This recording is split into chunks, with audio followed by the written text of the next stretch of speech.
इस शादी समारोह में जितना लोग उपस्थित हुए बा,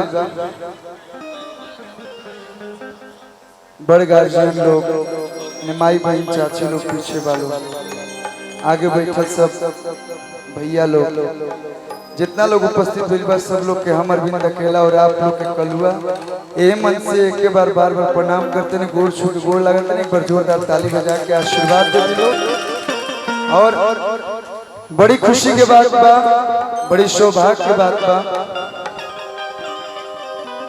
हमारा खातिर नहीं तो आदमी अटेंड ना कर पावेला, लेकिन हम पटने में रहनी और बिहार की बेटी लोग कहेला कि बेटी और बेटा में लोग आजकल फर्क दिखाता है। ये भी एक बेटी ही है जो अपने परिवार का, अपने जिला का, अपने राज्य का नाम रोशन करे। तो निशा उपाध्याय जी के लिए जोरदार ताली बजा दीजिए।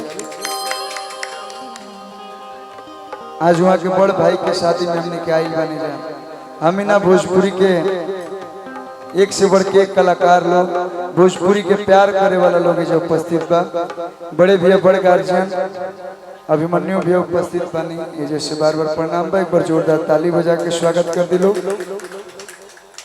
हमार बचपन के साथी जेकर कलम चलेला तबे हमने के गाई चैनल दूसरे में लगा के देखो। कोई भी कलाकार अगर वहाँ के ना लिखस, राइटर ना लिखे तो गाय कुछ ना गा सकता। आर पंकज भी उपस्थित बनी, हो के बार बार प्रणाम बा, और नाम लेवे लगत तो भोर हो जाए। दीपक भैया उपस्थित बनी, छोटे बाबा बनी, जितना लोग उपस्थित हुए बस सब लोग के बार बार प्रणाम करते नहीं। और आई हमने के हिंदू धर्म में कोनो भी शुभ काम की शुरुआत किया जाला तो पहले भगवान के याद किया जाला। तो एगो पंकज भैया के लिखल है देवी मैया के एगो प्यारा सा भजन, एक बाद कार्यक्रम आप लोग के चलत रही, लेकिन ओकरा से पहले एगो माता रानी के जयकारा प्रेम से बोली शेरा वाली मैया की।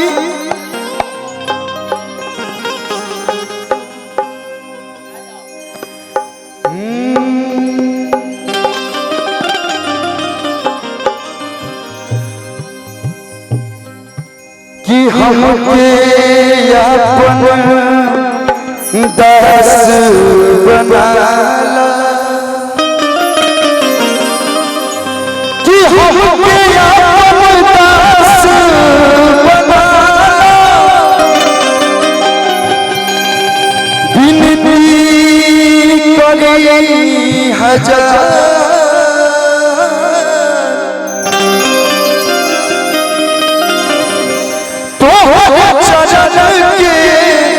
धूल से मैया बंधी तकदीर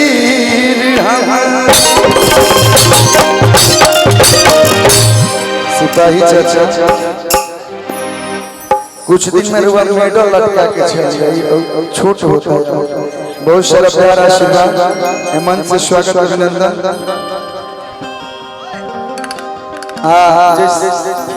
अभी सावन के शूटिंग चलत रहा, अगर तनी मनी आवाज पसंद है पंकज भी तो पूरा नहीं के माने आई एगो माई के मंदिर में गई, माई से कहता कि मैया ये धरती पर के ना जाने कौन कौन रोग आवत रहता, कबो कोरोना के दूसरी लहर, कबो तीसरी लहर हमारा में के रहे के रुआ अपना साथ ही रख ली,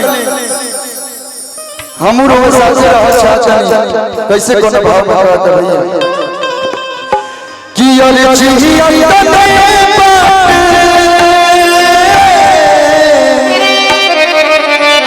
कि अरे जी अंदर हमारो भाग्य जगाई हो, अरे जी अंदर हमारो भाग्य जगाई फूल में बना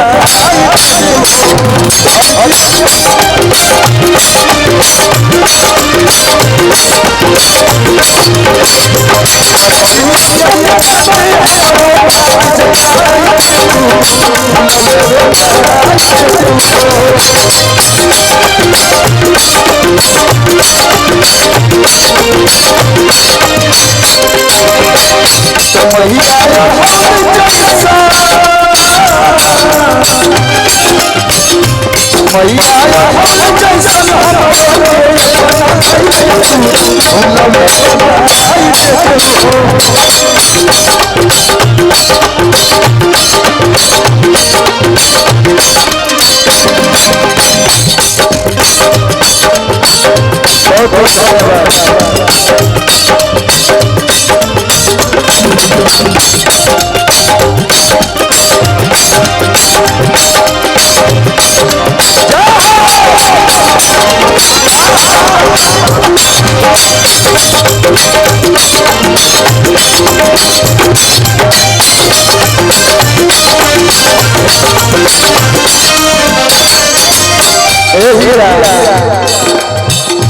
बहुत सारा प्यार आशीर्वाद। अच्छा टिंकू बाबा हमने के साहब वहाँ के तरफ से बहुत सारा प्यार। हेलो लॉकडाउन है कोई नंबर ही देखे के मिला था बहुत दिन हो गया। लोग जाने ला कि कलाकार के न्योता पाइल बा। पहले स्कॉर्पियो पर चढ़त रहे, फॉर्च्यूनर पर चढ़त है तो एक डीजलवा महंगा हो गई बा तो तेल लागे लगड़िया में तो लोग दे देला। इससे प्यार है कुल पैसा ना हो। और पंकज जी के नजर जाता कि हमरो में कमीशन मिली। प्यार है आशीर्वाद है। मन से स्वागत अभिनंदन बा सब गार्जियन लोग के। गाना के भाव बा कि सचिया सब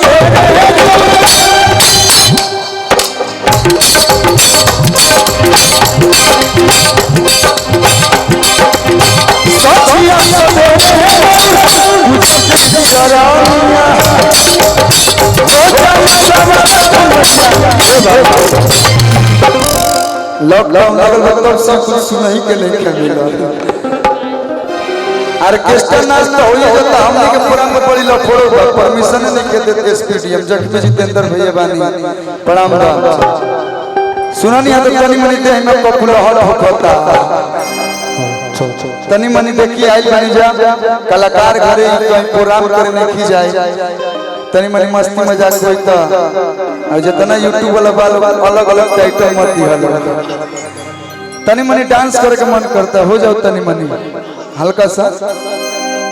कहा बा कि आजकल ऑडियो का जमाना नहीं है लोग यूट्यूब पे देख रहे हैं तो ऑडियो वीडियो एक साथ देखिए। यही गाना पे हमने के भोजपुरी में कैसे डांस होला भैया बहुत बहुत धन्यवाद। मन से स्वागत अभिनंदन बा टिंकू बाबा की तरफ से बहुत सारा प्यार। देखिए अरे सचिया सब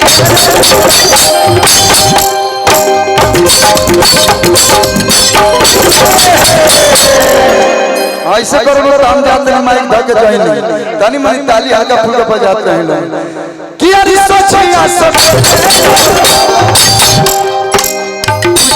चरानिया हो जाए सवर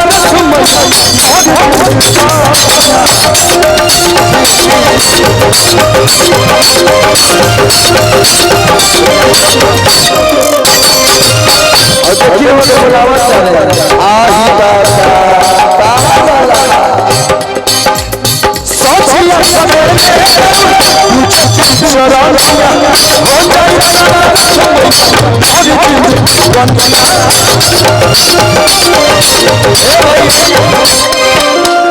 मैं कलाकार लोग के बियाह हो गए पवन भैया के तो होइए गए दीपक भैया बने ना उनको होइए गए हाय पंकज भैया झाट बचल नहीं उनको होइए गए इतना गोर आदमी के बियाह है इतना लेट ले होखता रितेश पांडे जी के हो गए राकेश मिश्रा जी के हो गए एगो हम ही बच्चा बनी अरविंद अकेला बुझाता अकेले रही जाए हे माई हमारा ऊपर कब नजर फेरब। पिछले साल बियाह हो पत्र काज ने के पंकज भैया तू ना रह कहल के बियाह हो गेल ओकर गूगल को देखा देले बा मैरिड 2-3 गो बाबू साहब के नाम में बा। ये देखिए अखिया के नींद चैन दिल के उड़ाबो है। शिव कुमार बिक्कू और गोलू राजा हमारे दोनों भाई पर जोरदार ताली बजा दीजिए आप लोग दोनों भाई के लिए। वाह बड़ा टाइम पहला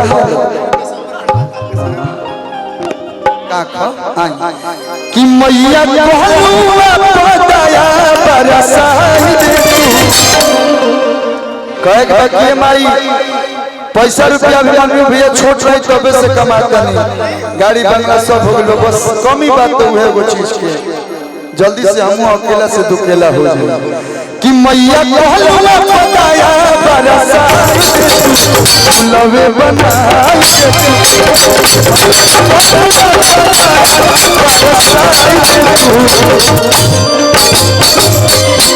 और जिया ने बड़े हमरो जगाई दे लवे बनाई